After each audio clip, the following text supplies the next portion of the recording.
پہ ہوتا، لیکن یہ فیصلے ہیں اور یہ حقیقت ہے۔ اب جتنے بھی سادات میں سے آج اس بات پر اس لیے تڑپتے ہیں کہ ہمارے ابے کو کیوں ایسا کہتے ہو، تو میں کہتا ہوں داتا صاحب کا ابا نہیں تھا کیا؟ داتا صاحب سے تم بڑے سید آئے ہو، داتا صاحب سے بڑے پیر آئے ہو۔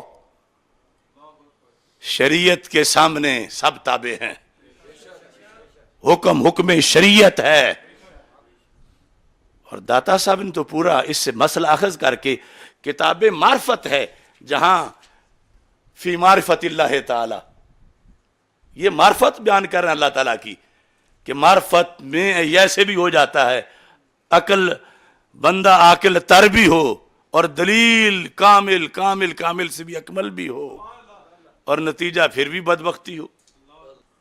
تھا جو ناخوب بتدریج وہی خوب ہوا، کہ بدل جاتا ہے تمنوں میں قوموں کا ضمیر۔ اب یہ تو ایک بات گزر گئی، افسوسناک تھی، نہ ہو سکا۔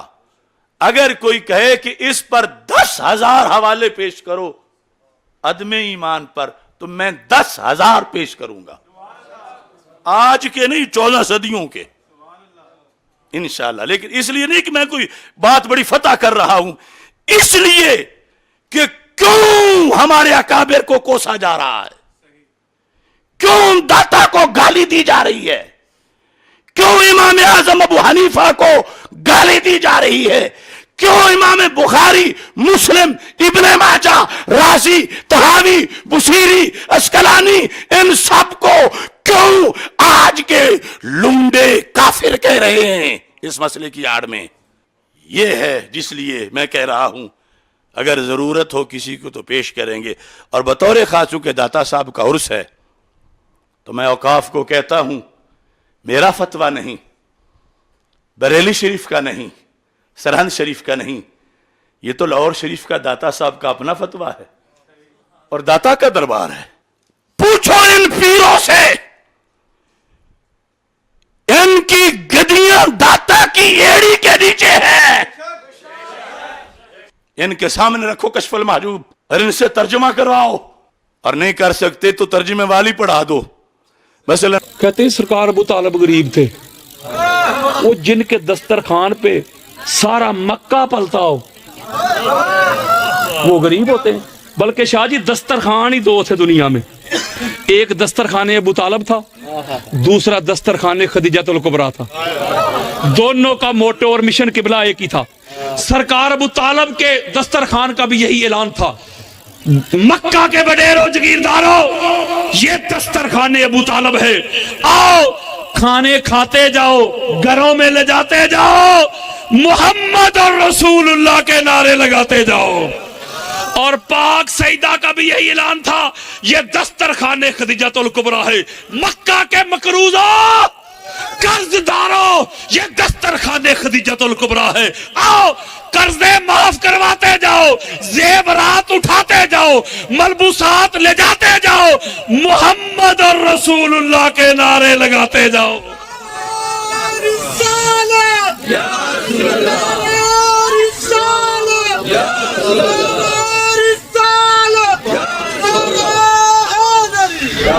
اوپا یا کسے دا کچھ نہیں لگا اسلام تے، میں پڑھوں حدیث۔ قال رسول اللہ صلی اللہ علیہ وآلہ وسلم ما قام الاسلام الا بسیف علی و ثروت خدیجہ۔ شاہ جی گل ہی مک گئی۔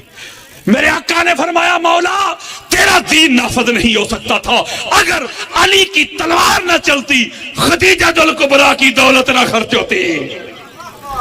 واہ جی واہ، وہ بھی سخی بن بیٹھے تھے جن کے بڑوں نے آج تک خدیجہ الکبریٰ کا قرض ہی واپس نہیں کیا۔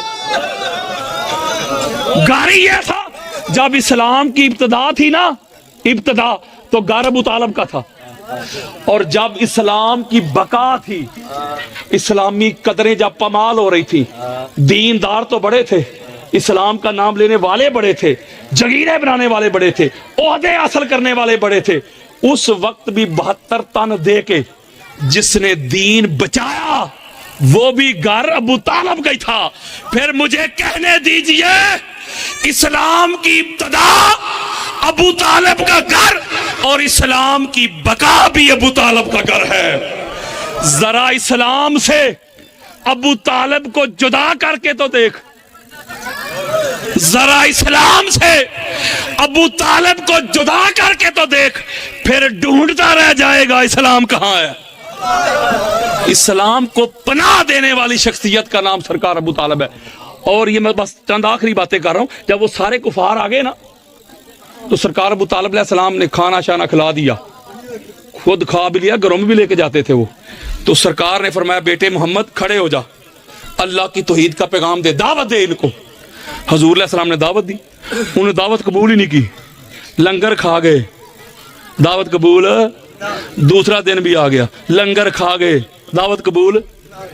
پتہ چلا جو محفل ابو طالب میں آ کے لنگر کھا جائے, دعوت قبول نہ کرے, بچوں سے میرا خطاب نہیں, کل بھی بولا بھی تھا آج بھی بولا بھی ہے. ہائے ہائے ہائے ہائے. جب تیسرا دن آیا نا, تیسرا تو پھر جانے لگے. مولا علی علیہ السلام کھڑے ہوئے, آنا ناصر کو یا رسول اللہ, میں آپ کا مددگار ہوں, میں گواہی دیتا ہوں, اشہدو, میں گواہی دیتا ہوں انت رسول اللہ صلی اللہ علیہ وآلہ وسلم, آپ اللہ کے رسول ہیں. وہاں میرے اور آپ کے پیارے آقا نے ایک جملہ کہا ہے, وہ جملہ سناؤں؟ طریق ساتھ جملہ, اس میں پورا عقیدہ بسا ہوا ہے. میں نے عقیدے کو کھولنا نہیں, متن اور ترجمہ ہی سنانا ہے جس کا نصیب. حضرات قال رسول اللہ صلی اللہ علیہ وآلہ وسلم ان ھذا علی وصی و خلیفتی. ہوئے ہوئے ہوئے ہوئے ہوئے. میرے آقا فرماتے ہیں مکہ کے بڑیروں سرداروں, ابو لہب, ابو جہل, ولید, عتبہ, شیبہ, ابو سفیان, سن, یہ میرا بھائی علی میرا وصی بھی ہے اور میرا خلیفہ بھی ہے. مولوی صاحب کہتے ہیں جی میں خود پڑھا کتاب میں سرکار ابو طالب علیہ السلام معاذ اللہ جہنم میں جل رہے ہوں گے, استغفر اللہ, نقل کفر, کفر نہ باشد, وہ جنت ہی نہیں جا سکیں گے. یہ آخری جملے ہیں میرے. آپ سمجھدار بیٹھے ہوئے ہیں, اللہ آپ کو سلامت رکھے, آپ نے حق ادا کیا ہے, مجھے کوئی فکر نہیں, پریشانی نہیں, جس کو کیا ملا کس کو کیا نہیں ملا, میں نے اپنا کام کیا ہے. مجھے ایک بات آپ سے کرنا چاہتا ہوں, ذرا میرا ساتھ دیجئے گا. وہ کہتے ہیں جنت نہیں جائیں گے سرکار ابو طالب علیہ السلام. یہ جنت کے جو جوانوں کے سردار ہیں وہ کون ہیں؟ میں نے پوچھا ہے یار, قبلہ فرما رہے ہیں حسنین کریمین, یعنی شیعہ بھی مانتے, سنی بھی, دیوبند بھی, اہل حدیث بھی, سارے مانتے حسنین کریمین.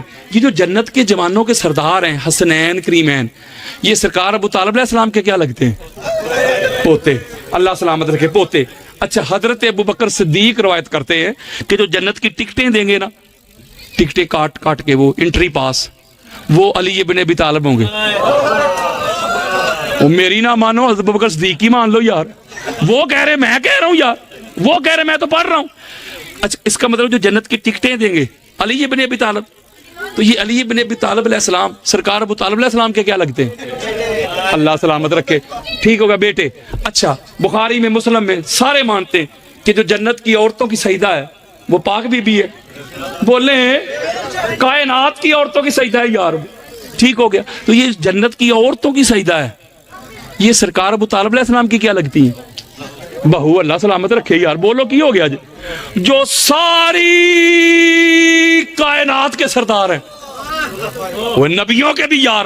بادت خدا بزرگ تو ہی قصہ مختصر, حضور سے کوئی بڑا ہی نہیں دنیا میں, حضور سے صرف اللہ ہی بڑا ہے. ساری کائنات کے جو سردار ہیں محمد مصطفیٰ, یہ جو ساری کائنات کے سید ہیں محمد مصطفیٰ, یہ سرکار ابو طالب علیہ السلام کے کیا لگتے ہیں؟ بھتیجے. اللہ سلامت رکھے.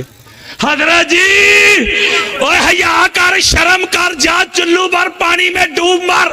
جنت کے جوانوں کے سردار سرکار ابو طالب علیہ السلام کے پوتے, جنت کی ٹکٹیں دینے والے سرکار ابو طالب علیہ السلام کے بیٹے, وہ جنت کی عورتوں کی سجدہ سرکار ابو طالب علیہ السلام کی بہو, ساری کائنات کے سردار سرکار ابو طالب علیہ السلام کے بھتیجے. شرم کر, حیا کر, چلو بھر پانی میں ڈوب مر. پوتوں نے دادا کو چھوڑ کے, بیٹے نے باپ کو چھوڑ کے, بہو نے سسر کو چھوڑ کے, بھتیجے نے چچا کو چھوڑ کے جنت نہیں دیڑی تے اور مولوی تیرے پیو نو دیڑی ہے. یہ جنت کے سید ہے, سردار ہے, بادشاہ ہے. سرکار ابو بکر فرماتے ہیں جب تک ابو طالب کے پوتے نہ چاہیں گے. اوئے ہوئے حضرات, حضرت ابو بکر صدیق کا عقیدہ بتاؤں, ان کا ویژن بتاؤں, ان کا نظریہ بتاؤں. حضرت ابو بکر صدیق رضی اللہ کو ماننے والوں, ان کو مانتے ہو, ان کی کیوں نہیں مانتے؟ وہ کہتے ہیں جب تک سرکار ابو طالب کے پوتے اجازت نہ دیں گے کسی دا پیو بھی جنت نہیں جا سکتا.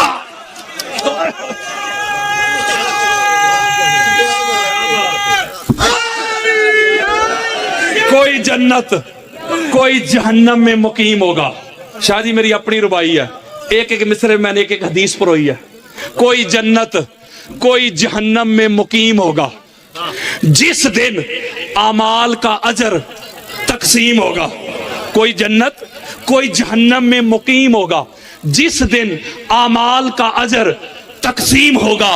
وہ جس کے بغض میں زندگی گزاری تو نے, وہ جس کے بغض میں زندگی گزاری تو نے, روز محشر وہ علی ہی صراط مستقیم ہوگا.